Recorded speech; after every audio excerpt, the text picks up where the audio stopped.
इस वीडियो की शुरुआत मुहावरों से होगी। आप पहला मुहावरा खबर के शुरू में और दूसरा मुहावरा खबर के अंत में। तो पहला मुहावरा है खोदा पहाड़ और निकली चुहिया। जी हाँ, ये एक कहावत सिद्ध हुई है आज अलीराजपुर ज़िले के जोबट में। आपको याद होगा कि 30 नवंबर को यहाँ पे दुष्कर्म का एक मामला सामने आया था एक आदिवासी युवती के साथ। और इस पूरे मामले में तमाम जो सर्व समाज के लोग हैं वो आरोपी अहमद का जो अवैध अतिक्रमण है उसको तोड़ने की मांग को लेकर लगातार ज्ञापन और प्रदर्शन कर रहे हैं।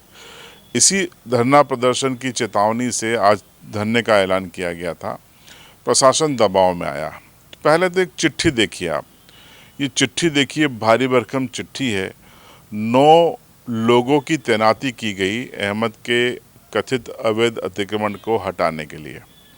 तो ये 9 सूरमा हैं नगर परिषद जोबट के, जिनको तैनात किया गया, जिनकी ड्यूटी दी गई कि आप जेसीबी ले जाकर अवैध अतिक्रमण को तोड़ेंगे। इन सूरमाओं ने क्या काम किया वो भी देख लीजिए।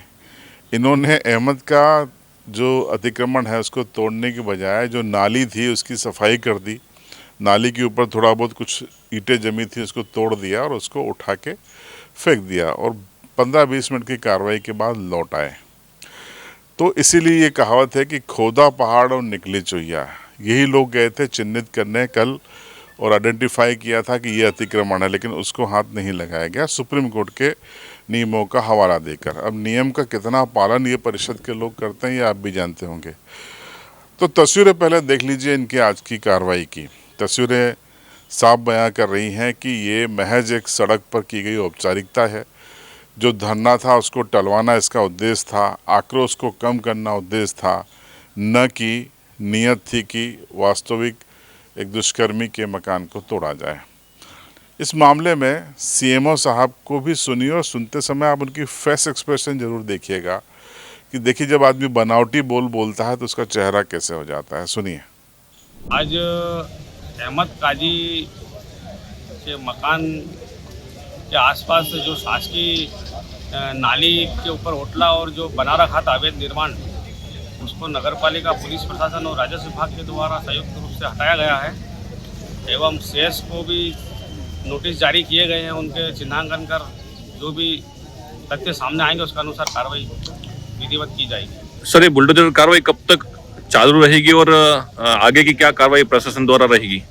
जैसे जैसे जांच में तथ्य सामने आएंगे वैसे कार्रवाई आगे बढ़ती जाएगी। सर, कहीं ना कहीं जो मकान है पूरा अवैध बताया जा रहा है, मगर प्रशासन की आज जो जांच की जा रही है, जिस तरह अंतिम रिपोर्ट आने पर वो भी कार्रवाई की जाएगी। तो आपने सीएमओ साहब को सुना, सुनकर समझ में आ गया होगा कि मामला ठोस है कि लीपापोती का है।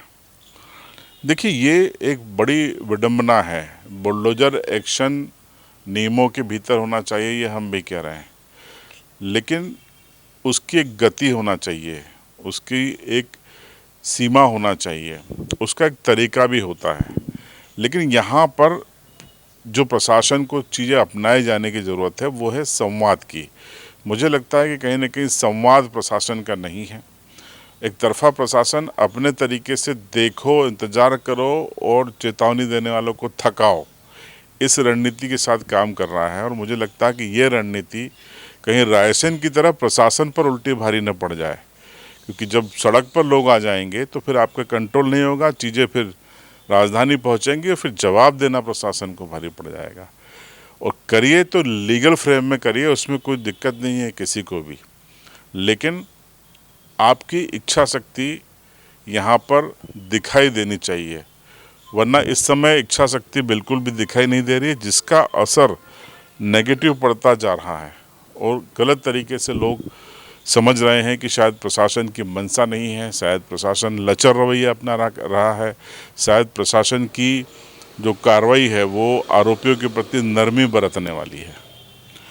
अब बारी है उस अंतिम कहावत की जो मैंने खबर के शुरू में आपको बताई थी। पहला मैंने बता दिया था कि खोदा पहाड़ निकली चुहिया, और क्लोज हम कर रहे हैं कि उंगली कटाकर शहीद होना किसे कहते हैं, ये आज नगर परिषद जोबट ने बता दिया।